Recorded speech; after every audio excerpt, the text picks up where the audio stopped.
Much peace, no beef, the feeling of relief, the smile on your face, not knowing who it would reach. Flip the script and rearrange the rules. One love to all the children doing good at school. I picked up Lil Bread, let him play in the park. Seen 2 kids plexing, squashed it before it start. Gave dap to my friends who lead. Welcome back to another episode of Unpopular Honesty, the home of brutal honesty and real hip-hop music. I am Cornbread Capone behind the camera, and in front of the camera is the homegirl, Janae Monique. Janae Monique. What's happening with you, man? Shit, nothing much. Just being staying low-key, doing what I do. Beats, music, trying to set some plays in motion, moving in silence. I don't want everybody knowing my moves until the moves can actually happen. So, and that's actually smart. We're going to talk about this latest record that you got out. Please explain to everybody the meaning of the song that you recently released. Well, the song that I just released was called Out of Love. And basically, it's like more of a women's perspective. It's not talking about nobody, but it's something that everybody can relate to as a woman. As a female, we go through different type of situations in a relationship. So that's what I based it off of. And it actually just came to my head. It wasn't even like planned. I just came up with it like that. And I just heard the beat, came up with the lyrics, put it down, made it do what it do. Yeah. Well, do you have any plans to put out any full-length projects this year, like a mixtape, an album? Do you plan on doing, or it's just going to be singles? Yeah, why not? I'll do a mixtape and an album. I have some songs that's not even released. I'm making more music right now as we speak, trying to get more original with it, like making my own beats, buying the beats. Well, I'm not going to buy the beats. I'm going to just make them. Right. Unless it's somebody like local that make the beats, I support them and buy the beat from them. Right. So I want my stuff to be more original.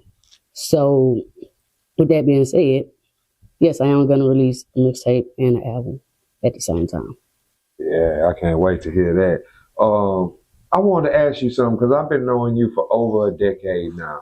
And musically, you have always gone in your own direction. Mm-hmm. And then you probably noticed 5-6 years ago, this influx of female rappers. Now female rappers is, they out of here, but all their content sounds the same. They all talk about thought culture. And you never partook in that shit. You know what I'm saying? So I want to ask you, why wasn't that a decision that you decided to do? I know it probably came across your desk or across your radar, but you made a conscientious effort not to do that. What about thought culture? What exactly do you mean? Well, today's female rappers, if you just judge them solely based off their lyrical presentation, one would believe that they are making it okay to be a prostitute. And I'm not afraid to say that because, that's basically what it is. If you sell your body for money, you are a prostitute. And if you say that on a record and you say it you say it loud enough and you say it with your chest, people will believe it and say, oh, she's a proud whore. And this is the way of life for now as far as female rappers is concerned. And I just wanted to ask you, why didn't you partake in that? Because I'm not a prostitute. and thank God. Thank God.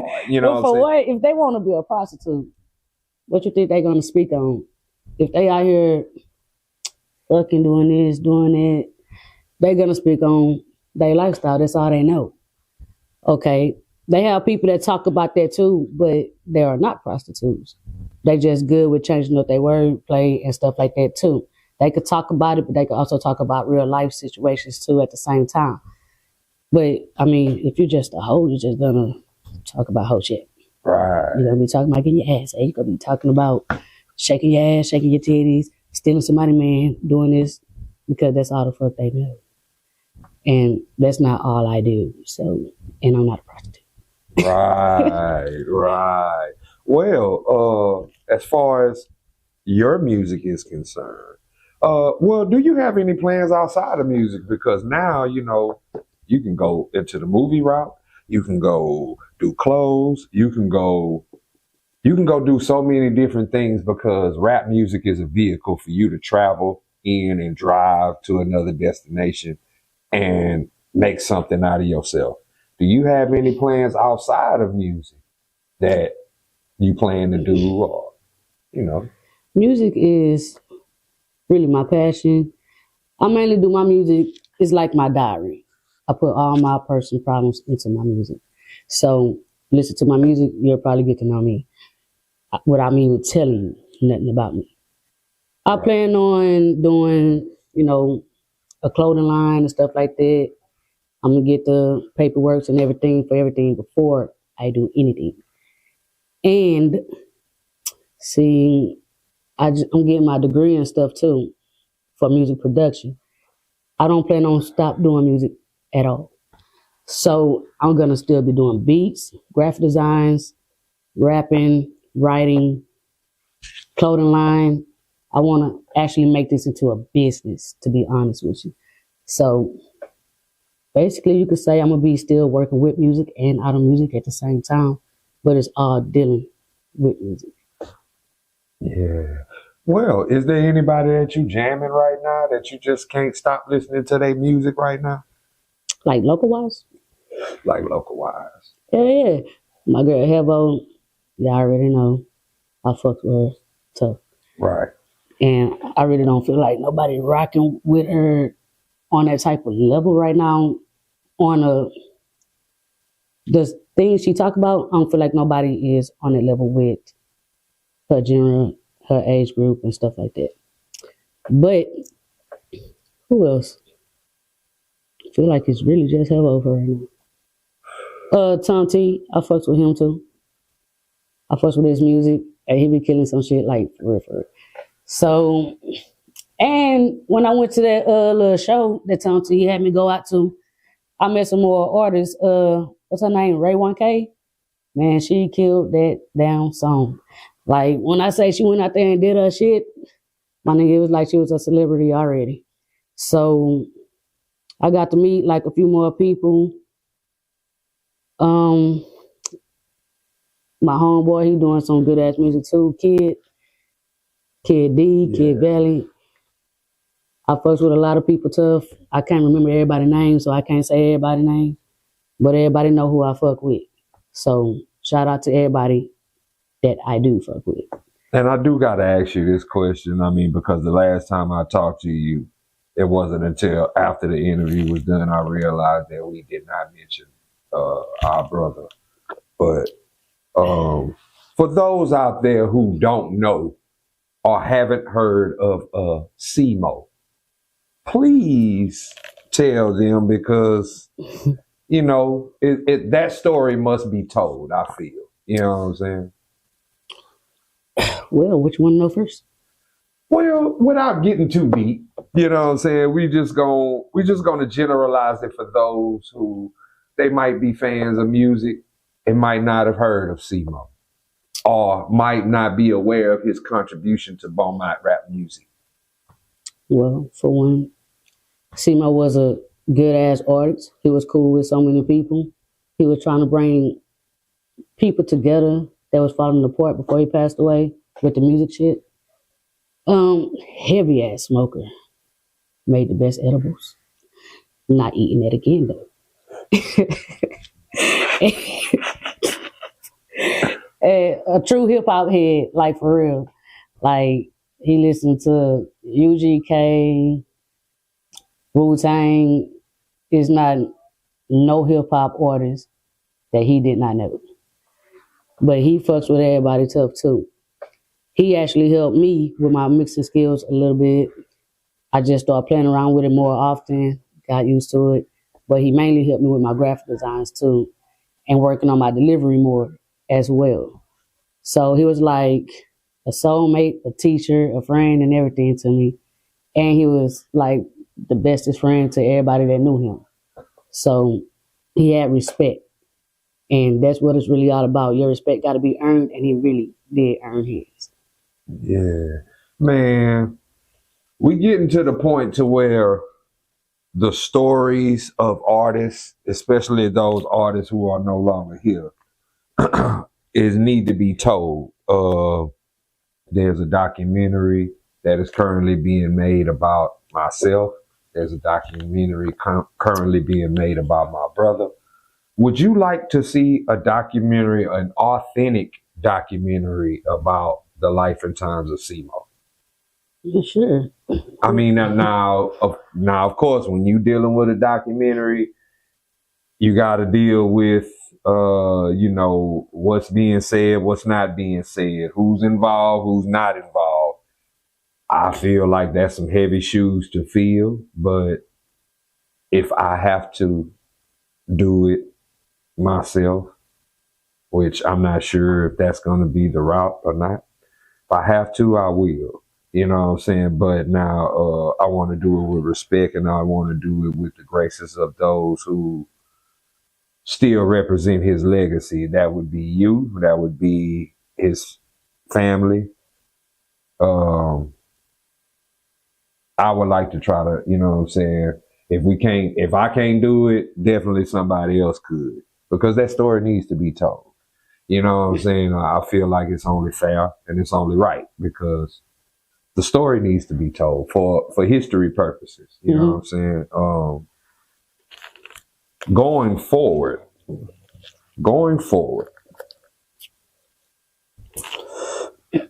Well, I feel like a documentary is a documentary. It's gonna be good, bad, pretty, ugly. Everybody have their own opinions about stuff and about people. So some people might have something bad to say. Some people might have some stuff to say about him that I never even probably knew. But hey, if you're doing a documentary, just be prepared to hear what everybody got to say. And I have no problem with hearing none of it at all. Yeah. I basically already know everything, so. Yeah, you know what I'm saying? I mean, this is something that I've just been thinking about, because, like I say, the movie is in development in his honor, which is something that me and him talked about. Mm-hmm. So that's one thing, but, a documentary, he deserves a documentary. I feel like he deserves one. My brother deserves one. You know what I'm saying? And that's just how I feel. There's so many that I feel that deserve one that had passed away, that's been down in this music game for years, even before me. But I just thank God that I had the chance and opportunity to meet them before they passed away. Because if I would have never met them, I wouldn't be here today. I probably would still be like sitting in my closet, still making songs and not going nowhere with it. So they the ones who put me on game and showed me how to actually push myself out and get out there like this. So I want to ask you something, because you just said something interesting. Mm-hmm. You said that there were people before you who made music. Yep. Now, we got a young generation of artists out here who don't acknowledge the people who were before them. You got to give people their flowers when their flowers is due. I mean, I don't care if I don't even like your music. I mean, you putting in the work, you doing this, even if I don't like you, you actually out there making moves and hustling, making your money off of your stuff, keeping the effort of pushing your shit, then you're going to get your flowers from me. I don't know about everybody else, but I'm not no hating ass bitch. So I just keep it real no matter what. Shit, you deserve it, you deserve it. You don't, you don't. Period. Well, that's real. I mean, everybody, if everybody was like that where we were from, it would be a totally different set of circumstances that might actually be beneficial. But because we are where we are, and because people first nature, it seems like, is to hate, you have a lot of people who will not do research. or pay homage to those who was making music before them. All I can say is I encourage those to do your due diligence. If this is what you want to be in, you got to understand that it didn't start with you, just like it didn't start with me. There was people who put it down before me, who opened the door.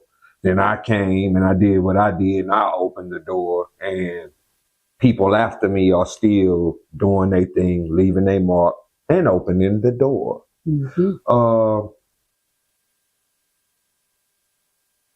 Is there anybody nationally that you listen to as music? Like nationally, like those who are signed to major label record deals? Do you listen to any mainstream? I like Cardi. I like Megan. I like Eminem. I like 50. I love the fuck out of Tupac. Aaliyah. Rest in peace. But for the ones that's still alive, I say 50, Eminem. Cardi, Megan, Wiz, Khalifa. There's so many people. Got to think of all these names. Who else? I like Trey Songz. I'm a big R&B head. Right. I'm a rapper, but I love my R&B. Right. But R&B is not R&B anymore. So why do you think that is? Because they're not talking about shit. They're not talking about shit. And they're talking about shit, but they being like too on point with it. See, the old school songs, they was talking about cheating, they was talking about being a hoe, they was talking about doing all this. But if you was to listen to the song back then, you wouldn't even know that. Right. Nowadays, the shit just saying it. Oh, yeah, it's just direct. Give me head. Type of shit. Like, come on, man. Make the people think.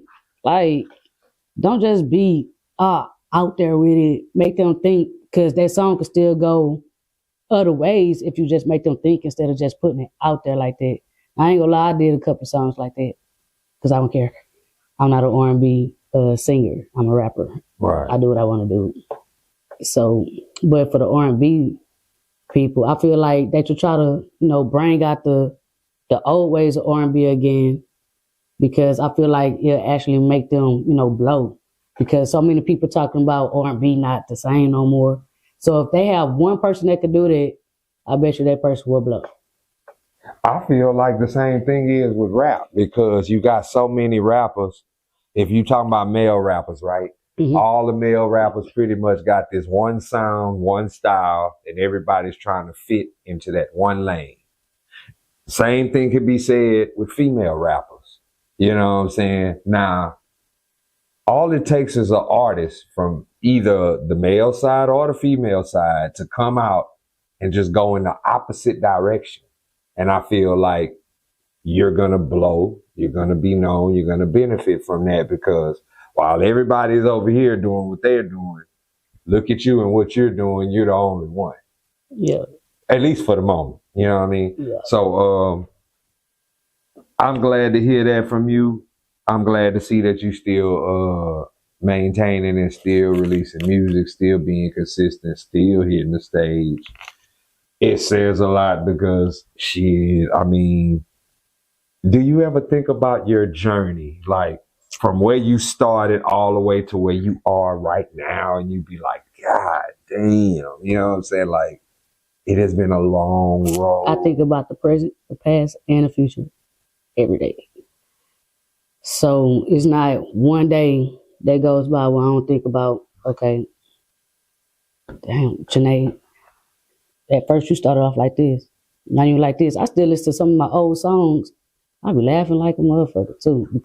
My voice was so immature.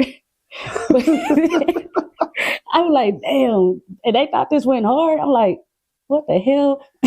My lyrics go hard, but I'm sorry, that voice is the voice for me. Right. I ain't like it. But when I listen to my music now, I'm like, damn, I don't mature, like getting old. Like, for real. Yeah. But then I be thinking about, like, all right, now you got to quit bluffing. Stop making excuses for things, because I keep making excuses about why I'm not doing this, why I'm not putting out this, why I'm not doing this video and stuff like that. and it's actually messing me up.